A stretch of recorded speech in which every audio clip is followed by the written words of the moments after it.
Hello everybody, have good morning. કેમ છો બધા લોકો? મજામાં? હવે આપણે લોકો આજે અકાઉન્ટમાં આપણું જે ચેપ્ટર છે પાઘડી નો છેલ્લો લેક્ચર જોવા જઈ રહ્યા છીએ. છેલ્લી મેથડ છે. ઓકે, પહેલી મેથડ તમે લોકોએ ભણ્યા સાદી સરેરાશ નફાની પદ્ધતિથી પાઘડીનું મૂલ્યાંકન. બીજી મેથડ ભણ્યા તમે લોકો ભારી સરેરાશ નફાની પદ્ધતિથી પાઘડીનું મૂલ્યાંકન. ત્રીજી મેથડ ભણ્યા અધિક નફાની પદ્ધતિથી મૂલ્યાંકન. ત્યારબાદ 4A તમે લોકો ભણ્યા હતા મૂડીકરણની પદ્ધતિમાં સરેરાશ નફાને મૂડીકૃત કરતા હતા. અહીં તમારે લોકોએ નફાને મૂડીકૃત કરવાનો જ છે, પણ કયા નફાને? તો કે ત્રીજી મેથડ જે હતી અધિક નફો, અધિક નફાને મૂડીકૃત કરવાનો છે. મેથડ નંબર 4B, આપણે 4A જોયું તો હવે 4B જોઈએ. અધિક નફાને મૂડીકૃત કરવાની પદ્ધતિ છે. હવે અધિક નફાને સીધો જ મૂડીકૃત કરીને પાઘડીનું મૂલ્ય નક્કી કરી શકાય છે. એટલે કે ડાયરેક્ટ અધિક નફાને તમારે સરખામણી કરવાની છે. કોની સાથે? કે અપેક્ષિત વળતરના દર સાથે, અને જે વેલ્યુ તમને મળે એ તમારી પાઘડી. આ પદ્ધતિમાં સરેરાશ નફાને મૂડીકૃત કરવાની જરૂર રહેતી નથી. સરેરાશ નફો તમને જેમ મળે એમ જ. તો પાઘડીનું એક સૂત્ર બદલાશે, બાકી જેમ તમે ત્રીજી મેથડ સ્ટડી કરી હતી એનું જે ટેબલ હતું એ ફક્ત પાઘડીનું સૂત્ર બદલાશે. પાઘડીનું સૂત્ર છે અધિક નફો છેદમાં અપેક્ષિત વળતરનો દર ગુણ્યા 100. એનો મતલબ કે અધિક નફાને કોની સાથે સરખાવવાનો છે? અહીંયા અપેક્ષિત વળતરના દર સાથે, અને જે વેલ્યુ મળે એને કહેવાય પાઘડી. તો એનો કોષ્ટક જોઈએ કેવું છે. પહેલું આપણે ફર્સ્ટ સ્ટેપ જેમ રમતા હતા એમ જ રમવાનું છે, કઈ નવું છે નહીં. રોકાયેલી મૂડીનું સૂત્ર તો કે કુલ મિલકત માઈનસ કુલ દેવા. બીજું સ્ટેપ પણ જેમ રમતા હતા એમ જ રમવાનું છે. કોઈ હતું બીજું સ્ટેપ તો કે અપેક્ષિત વળતરનો દર. ત્રીજું સ્ટેપ આપણે અધિક નફો ગોતવો છે, તો એના માટે અપેક્ષિત નફો જોઈએ. અધિક એટલે શું? તો કે ધારણા કરતા વધારે. તો પણ ધારણા કેટલી? તો કે અપેક્ષિત નફો બરાબર રોકાયેલી મૂડી.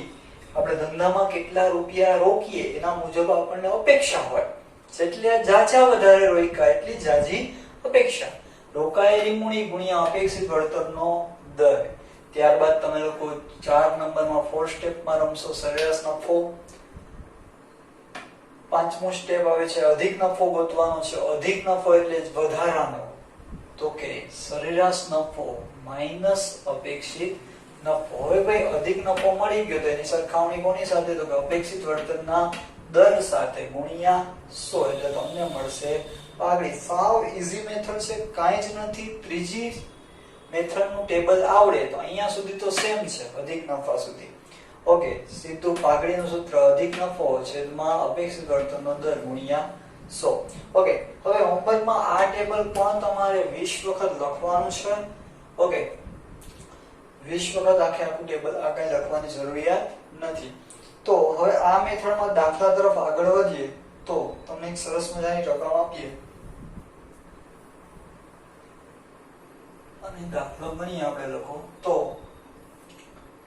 રોકાયેલી મૂડી છે 7,80,000. રોકાયેલી મૂડી બરાબર 7,80,000. ત્યારબાદ અપેક્ષિત વળતરનો દર 12%. હાર્ટ સાહેબ કઈક બદલો, કેમ કે અત્યાર સુધી 10 જ આવતા હતા અમારી જિંદગીમાં 10 સિવાય કઈ નહોતું. ત્યારબાદ આપેલું છે છેલ્લા 5 વર્ષનો નફો. છેલ્લા 5 વર્ષનો નફો તમને આપેલો છે. માં સૌથી પહેલા છે વર્ષ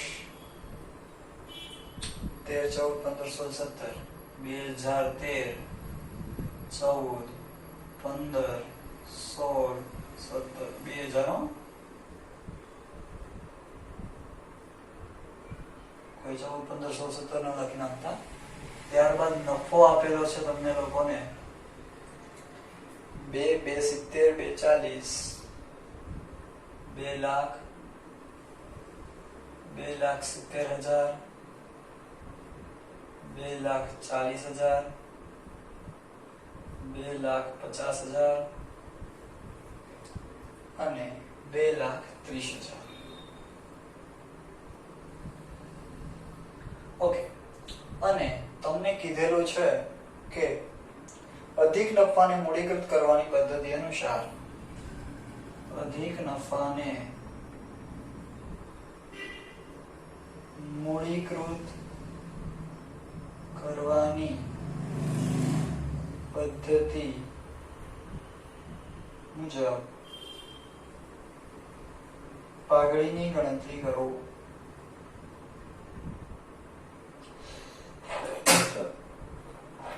ગણતરી કરો.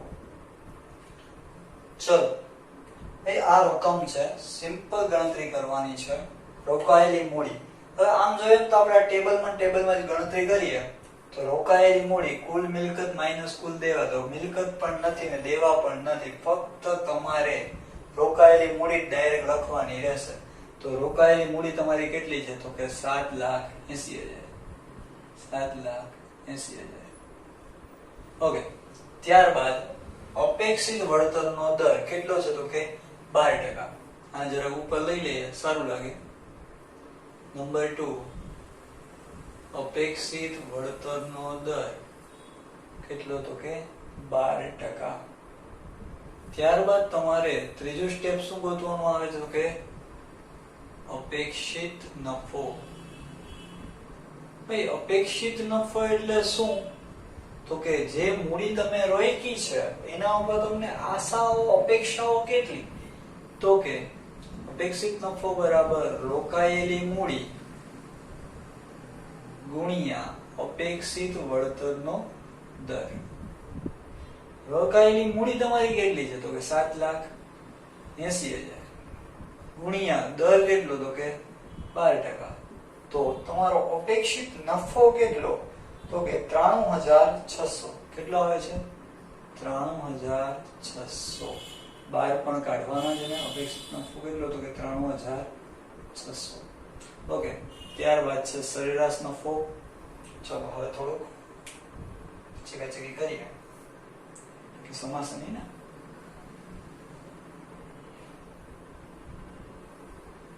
પાંજરાને થોડું ખુલ્લું મૂકી દઈશું. ઓકે, તો હવે ત્રીજું છે ચોથું સ્ટેપ છે સરેરાશ નફો. સરેરાશ નફો માટે સૌથી પહેલા તો વર્ષ 13, 14, 15, 2013, 14, 15, 16 અને 17. 2,70,000 વર્ષ પછી છે નફો 2,70,000, 2,40,000, 2,50,000. ત્યારબાદ લાસ્ટ છે 2,30,000. ઓકે, બધા કોમન સ્ટેપ છે. બધા લોકોને સરેરાશ નફો ગોતતા આવડતો જ હોય. કેમ મળે? તો કે નફાનો સરવાળો,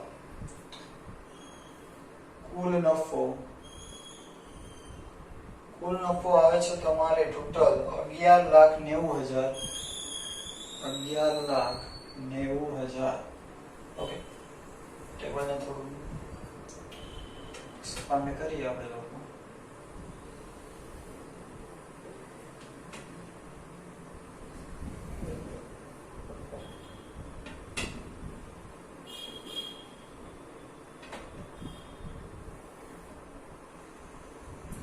ગણતરી અહીંયા પણ કરવી જ પડશે.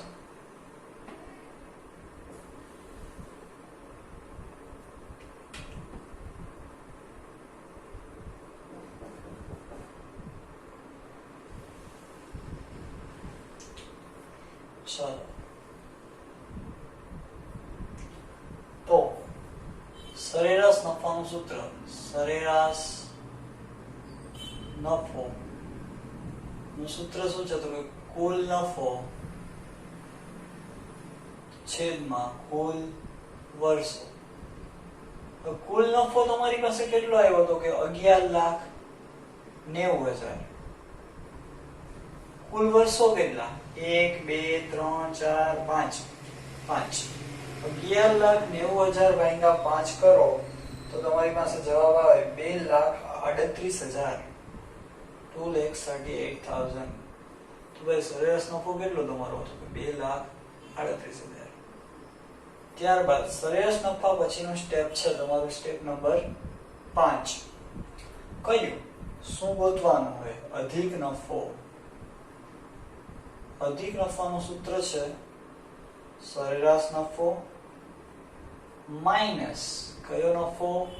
અપેક્ષિત નફો. સરેરાશ નફો કેટલો આવ્યો ભાઈ? 2,38,000 માઇનસ અપેક્ષિત નફો કેટલો હતો? 93,600. તો બંનેની બાદબાકી કરીએ તો જવાબ આવે છે તમારી પાસે 1,44,400. 1,44,400. 1,44,400. Okay, last step. ખ્યાલ જ છે આપણને કઈ પદ્ધતિ છે, બરાબર? જીસીને થોડા કંજૂસ ગળા કર્યા છે. Number 6, last step. કયું? ભાગડી. ભાગડી. ભાઈ ભાગડી બોલે તો સૂત્ર શું છે આપણું? તો કે અધિક નફો છેદમાં અપેક્ષિત વળતરનો દર ગુણ્યા 100. હવે અધિક નફો કેટલો આવ્યો આપણી પાસે? તો કે 1,44,400. અપેક્ષિત વળતરનો દર કેટલો હતો? 12 ગુણ્યા 100. તો તમારી પાસે બાગડી આવે છે 12,03,333.33. 12,03,333.33 પોઈન્ટ છે. આગળ 12 લખીએ. 12,03,333.33. ચલો, દાખલો પૂરો. ઓકે, ચલો બધા લોકો વ્યવસ્થિત જોઈ લેજો. સાવ ઈઝી મેથડ છે, નવું કાંઈ જ નથી. અહીંયા સુધી જેમ દાખલો કરતા હતા એમ જ કરવાનો છે. આ પણ એમ જ છે, અહીંયા સુધી એમ જ છે. ખાલી એક સૂત્ર નવું, અધિક નફો ગોતી છેદમાં અપેક્ષિત વળતરનો દર ગુણ્યા 100. એટલે કઈ મેથડ થઈ જશે? અધિક નફાને મૂડીકૃત કરવાની પદ્ધતિ. ઓકે, અહીંયા આપણું આ ચેપ્ટર પૂરું થાય છે. સેટરડે આપણે લોકોની ટેસ્ટ છે. બધા લોકો પ્રોપર મહેનત કરજો, વ્યવસ્થિત બધું સ્ટડી કરજો. કંઈ બી ન સમજાય, ચેપ્ટરમાં કોઈ બી ડિફિકલ્ટી હોય, એની ટાઈમ કોલ કે મેસેજ કરીને પૂછી લેજો. Okay, best of luck.